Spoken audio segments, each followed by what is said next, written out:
In 2023, Air Force veteran David Grush became a UAP task force whistleblower, saying the task force illegally withheld information from Congress about retrieved intact and partially intact crafts and pilots of non-human origin, aliens. The Inspector General called this report urgent and credible. Since then, even more disclosure and testimony has come forth to the same effect. And the public's reaction? Meh. My next guest is a PhD philosopher of science and technology with a background in theology and is the host of the Anomalous Review, a podcast that explores UAP with top scientists and experts. He also hosts the podcast for the Scientific Coalition for UAP Studies. Today, we're going to unpack UAP and aliens through a philosophical lens as we ask the question, if UFOs and aliens are disclosed as real by members of the government, why does no one seem to care? Philosopher and fellow podcaster, mind pilgrim and cat person, Dr. Michael Glawson. Thanks for being here. Thank you. Thank you for having me. I am a cat person. That's like one of the best intros that I've ever had. So thank you, Meredith. Oh, you're very welcome. I think we should start off by me telling you about this Facebook poll that I did. I really wanted to get a feel for like how people in my life or peripheral to my life feel about UAP disclosure on behalf of the government. So I gave them multiple choice, as one does. And I said, if there was an official announcement that the government said aliens are 100% real, how big of a deal does that feel to you? Option A, all my 90s X-File dreams come true. Option B, they're real, but disclosure is meant to distract us. C, I have bigger problems. And D, my framework of reality would crumble. Do you want to guess which one no one said? D, I bet. You're right. Yeah, Mm. I was so shocked because all these years, as you know, the reason that we've heard that there isn't official disclosure is because people would just go into ontological shock, but that doesn't seem to be Yeah, the case. it doesn't. I don't think it is. And it is bewildering, right? There's been all this bizarre news since like 2017 about UAP and UFOs being real, and there doesn't seem to have like moved the needle on how the public behaves very much. I kind of wonder if it's a little bit like cryptids, like if it's part of our human nature to mystify things, to exaggerate and make them legendary, kind of like the Kraken. It was a mythical creature until I think 2004, and when some fisherman was able to get a full body, and now, oh, it's just a big squid. So I kind of wonder if UFOs and aliens are like the cryptid we're bored with because now the government's saying it's real. I think the cryptid we're bored with is like one of the best pieces of framing that I've ever heard for this, and I'm going to write that down. Okay, I great. think it's actually, yeah, I think that's kind of the case. I mean, in one sense, there's been this like double narrative that we've heard from experts, quote unquote. There's nobody's really an expert on this, but like, people who work in NASA or whatever will always say, well, on the one hand, yeah, we're like 100% sure that there's got to be life out there somewhere in the universe. The universe is just too big, it's too complex, blah, blah, blah. But on the other hand, we don't have any really good evidence for it being here. So blah. So that kind of primes all of us in the public to think, well, yeah, it's somewhere. It's real. We just like haven't found it or it hasn't come here yet. And then also we've had the setup of like Ancient Aliens and other better shows. I actually just interviewed the creator of Ancient Aliens for one of my podcasts, so I hope he doesn't find this out. But there were other better shows around the 90s and 2000s that said, well, maybe there is kind of some evidence, but it's not the sort of evidence that like NASA wants because you can't like stick it in a lab and make it do whatever you want and measure it in exactly the ways that you want repeatably. So that combination of the double talk of, yeah, they're out there, but we don't really have the evidence we want, plus these stories that say, well, maybe there is a little evidence, has probably primed all of us to think that, yeah, maybe it's here already. So when the news comes out, we're like, meh, we already kind of believed that it was anyway. It's kind of like a confused mind does nothing a little bit. Mm, yeah. And it's like the whole society has kind of a confused mind, right? Like, because here's something that really interests me. You can have this situation where a whole society, each individual member already believes something, but that personal belief that each of them has hasn't scaled up into a conversation at like the large group level. So we could have a situation where everybody in, say, America already believes with like 80% that, yeah, there are probably aliens already out there or are already coming here, but we never really talk about it. And so it doesn't scale up to a big national conversation where we all know that we all believe the same thing and we're all talking about it. So then the news comes out and it seems to fall really flat because it doesn't really change anything for any individual's belief. I think that might be kind of the situation that we're facing. Okay, that reminds me of something Diana Pasulka said, because when I was talking to her, I said, I really have this hope that, non-human intelligence, the reveal, the big reveal, would also include the fact that they are sociologically advanced, like they are beyond their sinful nature, to use the Bible reference, that they're past ego and hate and war and all this stuff. And she said, well, that's a spiritual belief. And that kind of like took me back, like, wait, what? And she said, yeah, there's actually denominations of alien beliefs. And so if we combine that with what you just said, that makes total sense. It's almost like if you look at every version of Christianity there is, of course, they're not unified in that belief in the national conversation because, we've got slight differences in biblical text and interpretation and application. And the same could be said of alien interpretation or UFO interpretation. So, yeah, everyone's inclined to believe whatever they want anyway. So, why does it matter if disclosure happens? Yeah, yeah, I think that's very much the situation. And what's really interesting to me is the more that I've gotten into this subject, because I've only been in this subject like 5 or 6 years, and I got into it really accidentally, actually, first by reading Diana Pasulka's book. So anybody who likes this interview should absolutely go listen to your interview with her because it's fantastic, and Diana Thank Pasulka's you. fantastic.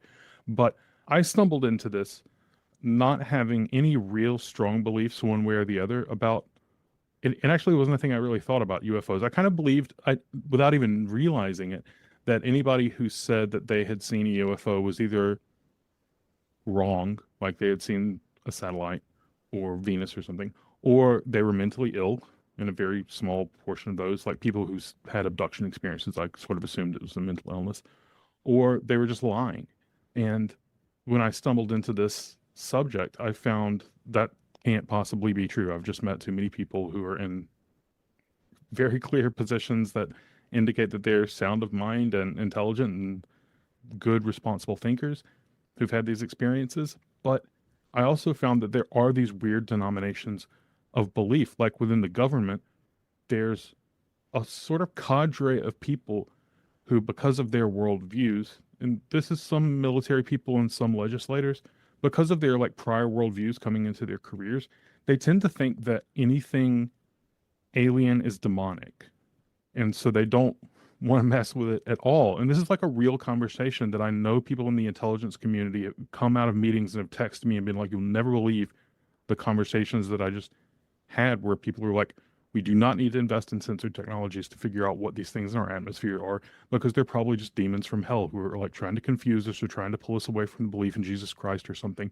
And that to me is like clearly a real denomination in the like literal sense that Diana Pasulka is kind of meaning. But then there are also these other denominations where it's like, oh yeah, they've always been here, they're ancient aliens, or oh yeah, they're people from the future. I think you interviewed Michael Masters, who has this idea that they're time travelers from the future. They're kind of us or our descendants who's come back. And then there's like lots of different, there's this whole family tree of beliefs about this stuff. It's fascinating. Well, that's interesting that you brought that up about the demons because I did have one person in my little unofficial Facebook poll that said they're demons or fallen angels. She didn't say that it would crush her worldview, but she said they are demons and fallen angels. And then as I was researching for our discussion, I learned there's a Christian group called the Alien Resistance. Do you know about this? No, don't tell me. Holy cow. Yeah. So they view aliens as recursions of satanic forces. And they advise that if you should become abducted, that you should call out the name of Jesus and that the abduction will cease. Fascinating. I mean, I guess Yeah. they're just assuming that's true, right? They haven't really like gotten to test it out. Well, I love that you said that because my cameraman, Micah, he was like, have they tested it? Yeah, like is that a if we could get data on that, that would be awesome. You'd have That like would a be. abduction, diffusing tactic or something. Yeah, but it brings up this point that I think it was you that made this on maybe a previous interview or when we were talking earlier off mic, that so many people tend to take this concept of aliens or intelligent life in other parts of our universe and they amend their religious beliefs in order to incorporate it. Yeah, well, I think that's what we do, whether we have religious beliefs or not. We come across something new and interesting, and we have to like kind of fit it in with our entire worldview. Nothing really ever comes along and just totally smashes your worldview, except for maybe like psychedelics can do that Hmm. because it changes your modes of perception so deeply, like the way that you perceive the actual frameworks within which you perceive the world directly become rearranged. So that can smash your worldview, but not a lot of information can do that, even if it's like something totally off the wall that you never thought was possible. Like if we found unicorns or something, that would really conflict with most people's views of reality, but it wouldn't really smash anything. You just have to find some way of making it fit, and that's part of the part of the friction and part of the difficulty of getting this information out because we're not all purely rational, like calculators of belief, right? It's not like if you just lay a data set down in front of everybody, we can kind of do the statistical inferences in our head and be like, well, yeah, the evidence is good, so we have to believe it, and then we'll just like figure it out. Everybody has to take evidence and new information and sort of drag it into their worldview however they can. And some worldviews are really hard to do that with for certain pieces of information, and some are fairly easy. And I think that's part of the friction of getting this topic pushed forward because there really is very, very good data that like a normal, rational person could just look at and go, yeah, well, that's a thing. That's clearly a thing. We have to deal with it. We have to look into it. There's something there. But we've had a lot of us built a framework of belief that is so resistant to these ideas, partially because they're associated with things like Ancient Aliens TV shows on the History Channel, which is like 90% garbage, that we say there's no way I'm going to swallow that because it's comes loaded with all this other crap. And that's a problem I had too. This is like a crisis for me, like a personal level, when I found that there was really good data for this because I'm like, oh my God, I have to be a UFO person now. Like I can't just deny that there's just like good evidence. But now what do I do? Do I talk to people about it at dinner? Do I hide it from my family? Like, and yeah, there's consequences to it, but it's what you have to do.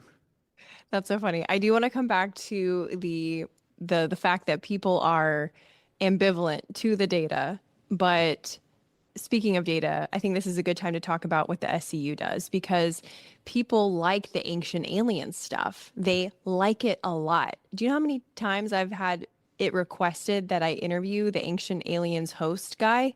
A lot. But I'm like, I don't know about that, but that's like that's where the appetite is. I think that's a good measurement of the appetite for this kind of thing. We only seem to enjoy it through the lens of entertainment. And when it's pure data, it may lose some of its entertainment.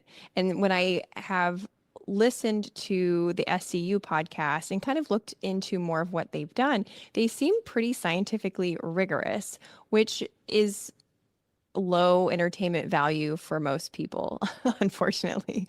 Can you tell me more about like the process of how they collect data and the purpose of why they're collecting it?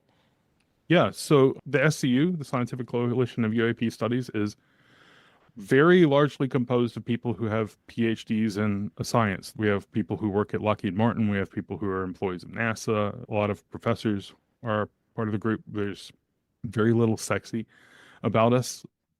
If you looked at our list of members, you It's would. like the Dewey Decimal System version of UFO studies. It is. And that's actually by design in a way, because the sexiness of it is a distraction from doing really good work. And it also attracts a lot of conversations that just don't have any purchase or have a ton of value when you're trying to just get good data.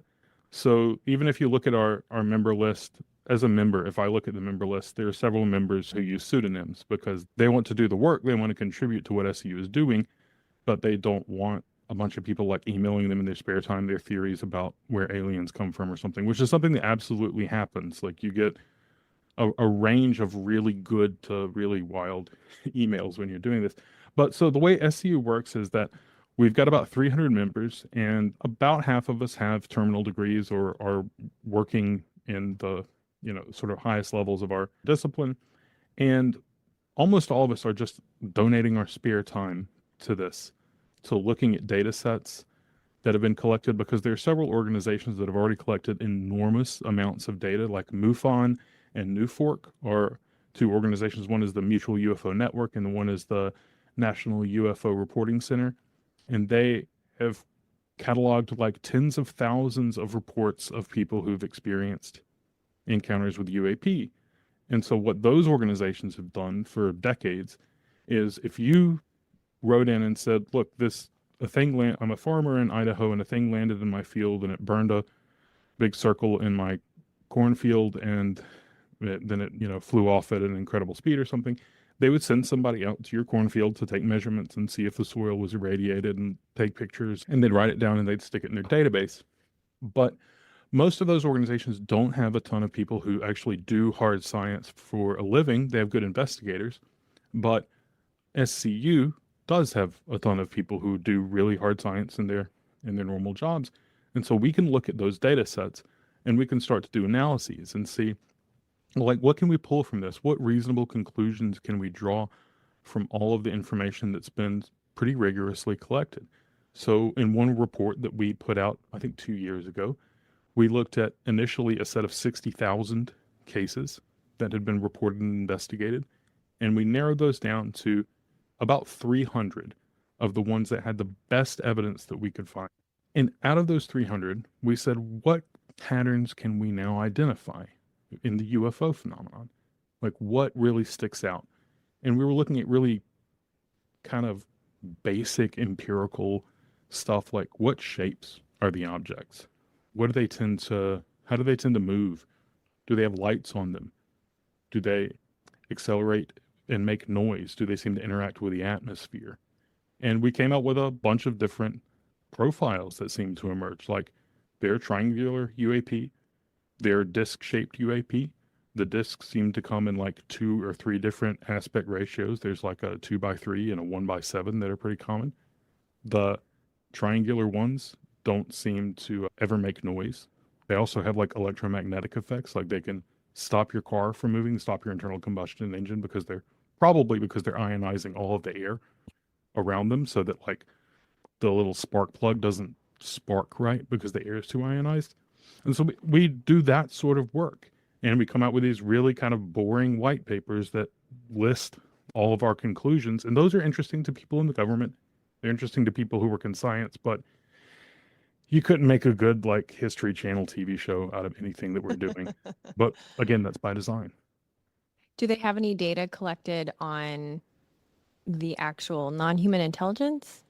So we have access to these databases that have a lot of different information about the encounters that people report having. And some of those absolutely seem to indicate some kind of intelligence, or at least effects on consciousness, maybe the easier way to put it. Mm-hmm. But we haven't done those sorts of analyses yet. It's really hard to do that kind of study when you have this data, because if you want to study like the shape of UAP, we already have an idea of what kind of shapes there are. There's like triangles and squares and circles and whatever. But if you want to study like non-human intelligence, what basic categories would you break it down into at first? And these are conversations we are absolutely having. We're in the phase of like trying in the time that we can devote to this, trying to say, well, what would a study look like where we could say, here's a taxonomy, or here's like a list of the different kinds of NHI or whatever. But so far, it's hard to get a lot of agreement among the sorts of scientists that we have, because we're a lot of hard scientists. I'm not a scientist at all, but the scientists that are there are like physicists and engineers and stuff. We don't have a ton of like psychologists and psychiatrists and anthropologists and sociologists, who are the people we'd really want to be able to kind of design and plan this sort of study. But I can tell you that at the level of like conversations among SCU people, they're all super interested in that question. We just aren't sure how to study it at the scientific level or how to produce reports in that way yet. It does feel anthropological in nature. And you mentioned Michael Masters and the conversation that I had with him. That's kind of the bucket that I would put his school of thought in, more of an anthropological study, because they're like time traveling to visit their past selves, essentially. But that's interesting that I guess no anthropologist has come to the table yet. Is that like seats open? Is that the situation? Well, we do have some anthropologists at SU, but every part of being an academic is that you are forced to specialize so minutely on something. I'm not even sure what specialty, like subspecialty within anthropology, we would need a person to have to be able to do this, because we haven't ever had to create a taxonomy or a way of distinguishing different kinds of non-human intelligence before. Like, who has that specialty, and also who's willing to put their name on this kind of work and risk people just thinking you're crazy? Because that's such a real anxiety, and people kind of like shit on you all the time. If you start like messing with this stuff, you will get real personal consequences, like in your daily work life, especially if you're an academic. And nobody really wants to risk that. It's like personally really distressing to walk around and think that your colleagues think that you're a idiot, or that you're like kind of losing your mind or something, which is what people Yeah. who don't know anything about this automatically do think. I mean, I used to sort of think that. So, yeah, who are the people who have the right specialties, and how can we convince them, perhaps against their own best interest, to, to come and like devote their work to that? We're not even really sure, but we all know the stories. We all know that there are people who report like mantis entities. There are people who report gray, sort of, classic alien forms, humanoids with like blonde hair and stuff. We know that that's kind of out there, but we all have to look at it and go like, I don't know what to do with that. Well, I think you hit it on the head. I am skeptical that it's because we don't have a person with that specialty, because science within itself is an exploratory act. It's asking questions and investigating what the answer might be. So, of course, there's no specialty. Like, did we have a specialty when we, went to the moon for the first time? No. Like, we were looking into it, where we were adventurers. We were scientific adventurers. So I do think it's more of a reputation thing, and it's more of a like the petty side of the scientific community that everyone's waiting for the other person to speak up first. Let me defend a little bit, because even if you were totally willing to just risk your personal reputation and to study these things, it's not just a petty, sort of selfish concern, because if your reputation doesn't support the work that you do, it doesn't matter how good your work is, no one will read it or take it seriously, right? So when we're doing this sort of work, the end goal really is to convince other academics and the public that there's something here.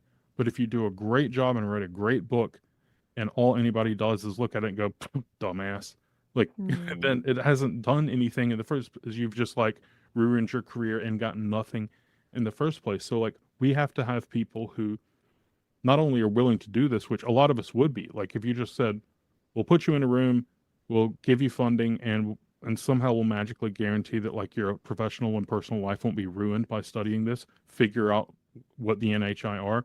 There are people, a lot of people who would be willing to do that. I would be willing to do that.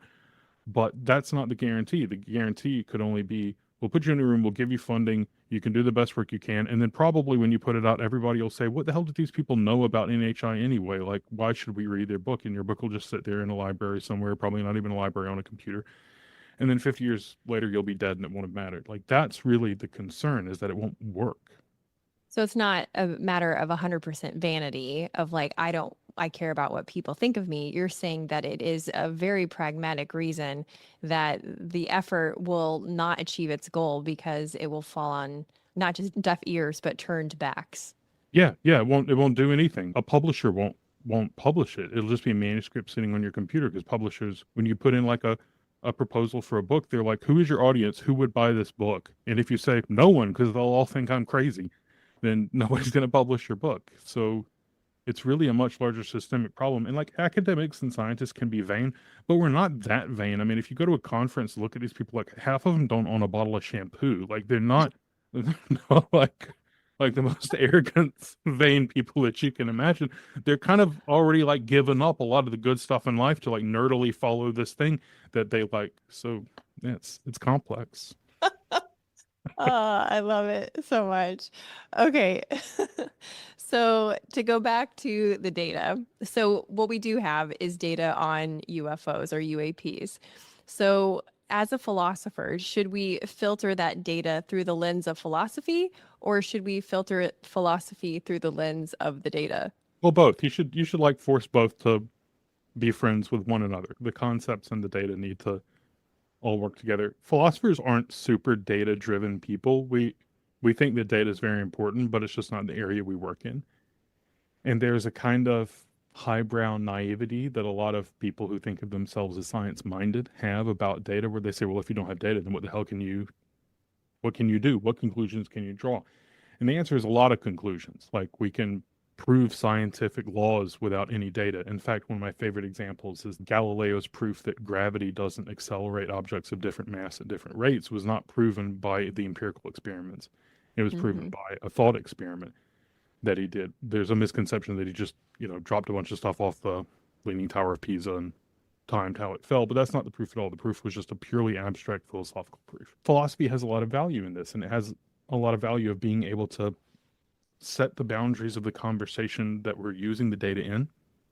It tells us what sort of data we should collect. That's a philosophical question. It's not a data question. We don't answer questions about data with data. At least fundamentally, we answer them in philosophical ways.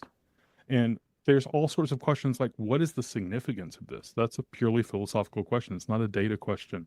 It's the question of our values and our basic categories for understanding reality. So that's what I'm trying to sneak into these SU conversations Hmm. whenever I can. And they've been really receptive to it. I was surprised when I joined SU that they were so receptive to a person who doesn't have their background. I mean, I'm a philosopher of science in a way, but like I'm not a scientist. That's just not what I do. But they've been, generous and open-minded. They're some of the most open-minded people I know, which I guess is probably we've already selected them for open-mindedness because they joined a UFO organization, but it's been heartening. Yeah, that's interesting. Philosophers of science are some of my favorite because to me it brings it to life. That is complementary to my nature also. I think what is confusing to me is why the general public is not more eager to chew on this information. And this could be a bias on my part because I am a podcaster. So I'm like, ooh, interesting stuff to talk about. Lots of people want to hear about it. Great. So it benefits me to chew on this information, but it still does confuse me as to why people don't. And so I tend to kind of wonder if we start asking questions. This is one example of where my brain goes. If we start asking questions about other intelligent life, like, does that, could that possibly cause us to rethink our intergalactic public image? Like, oh, wow, we're a bunch of douchebags. And if a higher species that is beyond, whatever petty shit we're arguing about at the moment, looks at our planet and sees mostly misbehaving humans, could that put us at risk for extermination because we are about as useful as mosquitoes? Yeah, those are really good philosophical questions. I think they're the sorts of questions that, in the first place, drag people into this subject with serious interest. It's not really the data that even like really data hungry people get dragged into the subject with. It's those kinds of questions like, what does this mean? Like, what would it mean, and how would we interact with a completely different, race of beings or whatever?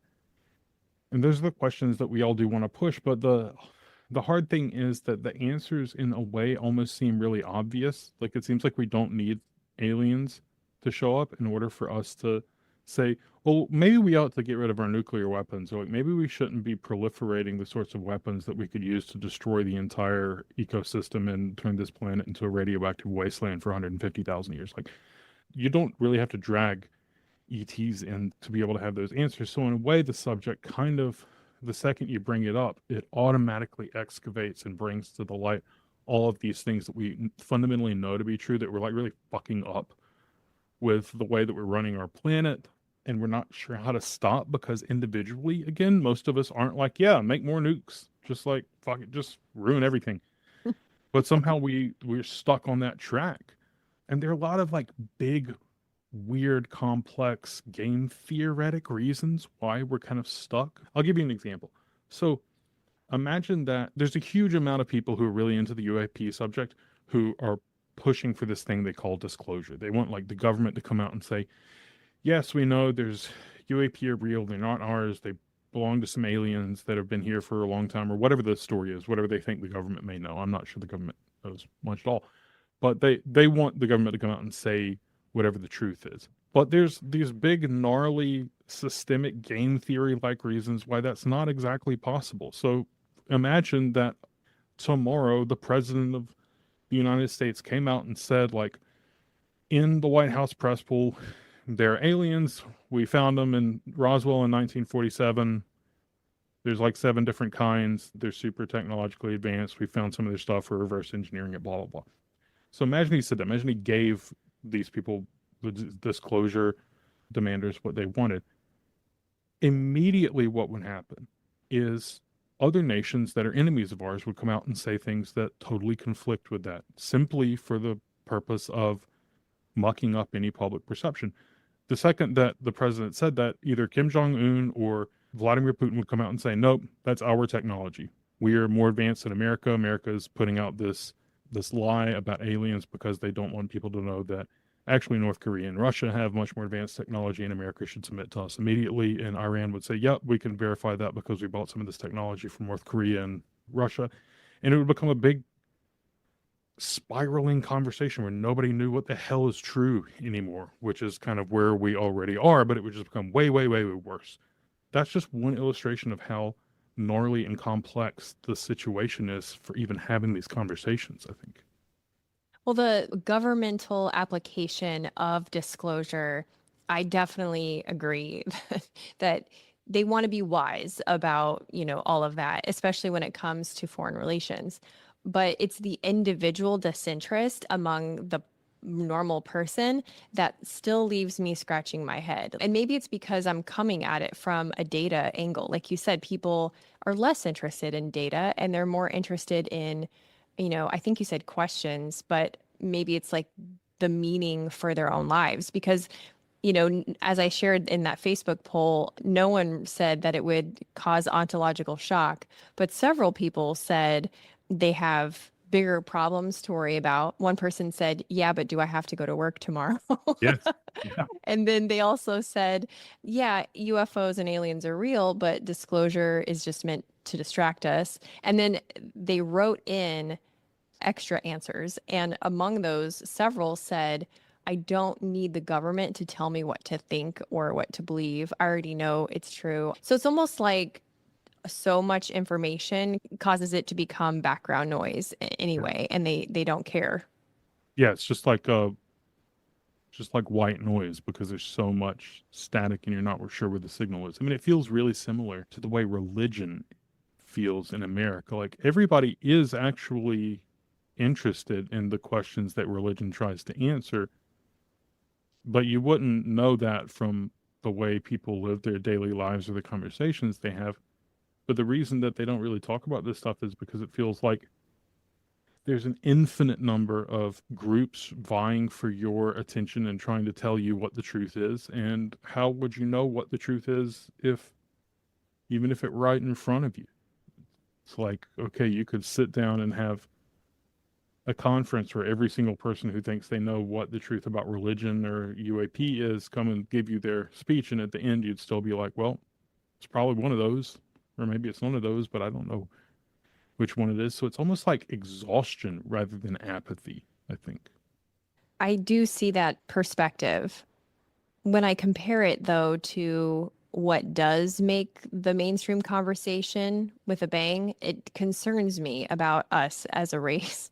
Like, people seemed a little bit more worried that TikTok was going to shut down than if there are multiple worlds or UAP and non-human intelligence are real. And in priority of things, I want to know, is there another intelligent species out there that I can talk to or that, who are they? I want to know. I have so many questions, but in the mainstream, it's like, TikTok. Yeah, do you know who Daniel Kahneman is?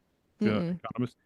Read this book called Thinking Fast and Slow, and he won a Nobel in economics. And he puts for this interesting idea that there are these kind of two modes that we're always switching between. There's like the sort of fast mode and slow mode, or like narrow focus and wide focus, or something. There's a lot of different ways of explaining it. But there are these like two sets of concerns. There's our like really fundamental general concerns that we might have, and this is different from what Kahneman says, but it's pretty similar.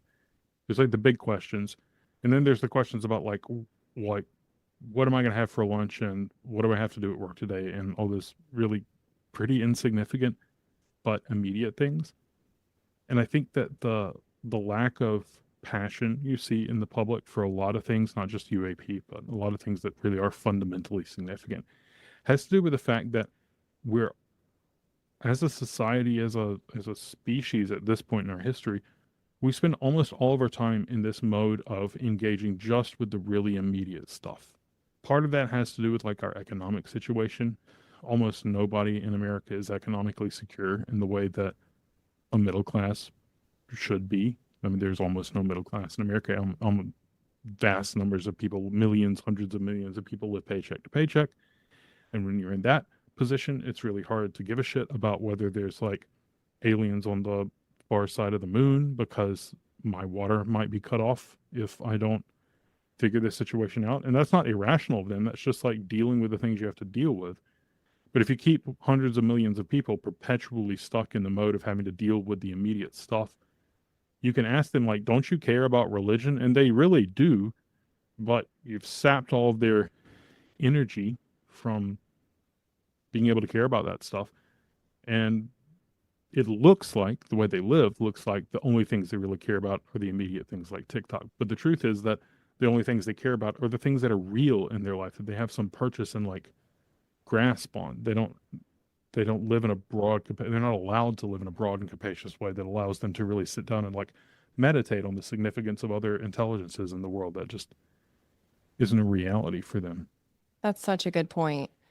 And that's probably why the New Jersey drones was a big deal, is because it was literally in people's backyards. Like it was interrupting their day, and people had a direct emotional impact from the presence of, well, they went ahead and called them the drones, even though they were technically UAP.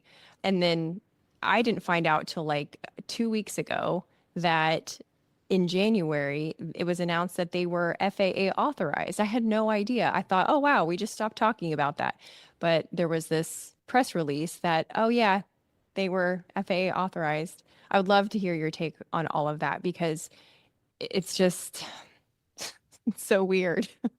Yeah, it's super weird. I'll give you my anatomy of the drone situation in New Jersey. So in lots of dense cities, there are lots of drones sighted all the time. There are a lot of people who own private drones. There are a lot of police organizations that are just getting their hands on drones for reasons that don't make a ton of sense to me. And there are also a lot of private corporations that are working on new drone technologies. For instance, there's a lot of private startups that are working on trying to figure out how to write software that'll help drones do things like Uber Eats delivery for you in a small, dense neighborhood. And they're testing all those things. And there's no rule that says if you're testing a bunch of drones for like Uber Eats delivery that you have to register with the public and tell them that you're there and tell them why they're going to be seeing drones flying over their houses and things. Technology just develops much more quickly than our ability to regulate it or like create sensible laws governing it. So if you go into densely populated areas where there are a lot of like, Silicon Valley flavored startups, you're going to see drones. So New Jersey isn't any different. And were a lot of drone sightings in New Jersey, and there's probably a lot more than normal.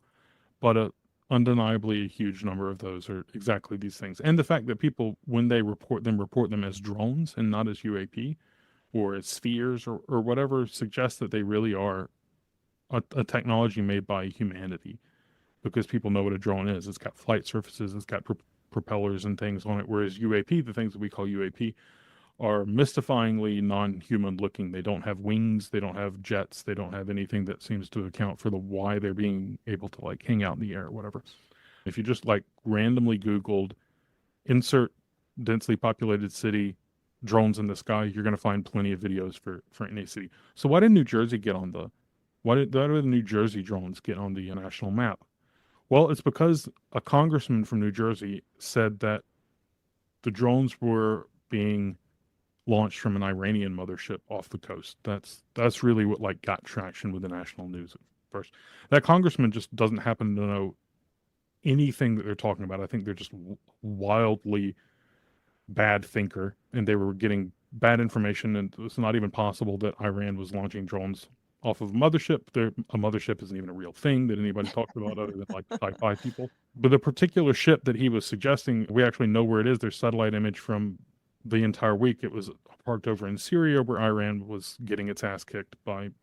Anyway, could not possibly be true. It was just wrong. But it got a lot of national attention, and then this sort of cycle of traction picked up. And then people started hypothesizing and saying, well, ooh, there was some nuclear material that went missing in New Jersey. Have you heard this story? There was, yeah, there's like nuclear material, and maybe the drones are like looking for nuclear material. But if you actually look into the details of any of this, it doesn't make any sense, because the nuclear material that was missing, there actually was nuclear material missing. It was a tiny little rod about the size of an ink pen refill. It was a piece of that had about 1/10 of a gram of germanium-68 that was used to calibrate PET scan machines. It had been depleted and it was being disposed of. And it's about as radioactive as 1,000 bananas are. So it's incredibly insignificant amount of radiation. But the Nuclear Regulatory Commission requires us to dispose of these things responsibly and track them. And a container on a container ship had broken open during docking, and this thing had rolled out. So they had to register with the NRC and say, we have to find this thing because a fish could eat it or whatever. It's actually not even dangerous. You'd have to grind it up and inject it in yourself to hurt yourself, and that might not even work. I'm not sure. But that didn't stop news from saying like, oh, there's missing nuclear material, nor did the fact that there's not a nuclear or radiation detection mechanism on the planet, or even a conceivable one that could detect this amount of radiation from the height that a drone flies. It would be just ambient radiation in the soil is greater in some places. But that got lots and lots, like millions of people are saying, well, oh, there's missing nuclear material and there's like drones looking for it and stuff. And all these things sound pretty plausible. And a congressperson has said that Iran is launching these things. And when you look into all those details, it just rumbles. But what's really bizarre to me is the fact that while all that has gotten tons and tons of national attention, the fact that there have been literally thousands of incursions of UAP over military space all across America and to the oceans, none of that has gotten any attention. And that's way more disturbing, because we know that in those cases something really bizarre has happened. Because if thousands of these incursions have happened over military space and they've been reported by the military, and the military says we haven't caught a single one of these things that's come over a military space, we can know that they are evading our ability to just capture things that invade our military space. They're not susceptible to, radio frequency jamming or ultrasound or infrasound ways of shooting drones down, or lasers, or being captured by nets, or being followed by our fighter jets. And that happens thousands and thousands and thousands of times. And we don't know what it is. But the stupid congressman from New Jersey or whatever seems to just eat up tons of attention. It's just really bewildering to me. I'm starting to see why people would just fatigue after hearing all of this and all of that. And they're like, what do I have to be, a journalist to figure out what the truth is? And a fatigue from feeling manipulated by the news outlets, by the government itself, and the Project Bluebeam people are, of course, very excited that this is this part of the staged invasion that the U.S. government is going to do. But let's end on a happy note, on a philosophical note, shall we? Because I think about this myself as a podcaster and someone who likes to think about things, and so I'm kind of guessing that you might too, is if you had a chance to sit down with what we call an alien and record a podcast with them, what are some of the things that you would want to talk about, the questions you would ask? Oh man, if I could sit down with an alien, I would probably So initially I would want to ask a list of questions about like really basic stuff like what do you think a mind is? And do you have anything that's analogous to what we call religion? Do you draw the distinction between science and magic in the way that we do? But then I would get really stuck in my head and I would want to know questions like, how do I know if you're lying to me? Like, how do I know what are your fundamental values and intentions? And if you're super technologically advanced, how do I know if the thing that I'm sitting across from is actually what you are, if it's just some sort of magical projection that you're using to sort of baby talk to me?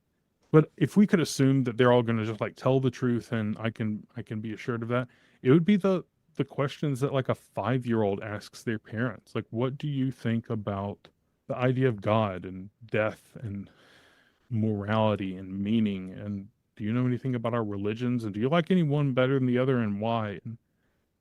And also art. I think I would probably end up fixating a lot on art. Like, do they have music? Do they have different senses from ours? And do they have different forms of art that we can't enjoy or we should be enjoying? And I think those are the questions that would make it really matter if we could find other races that have evolved completely distinctly from us. This is the sort of stuff that would make it really significant. It wouldn't be how their propulsion drives work. It would be the things that characterize their daily lives and that give life meaning and make any of this worth doing at all.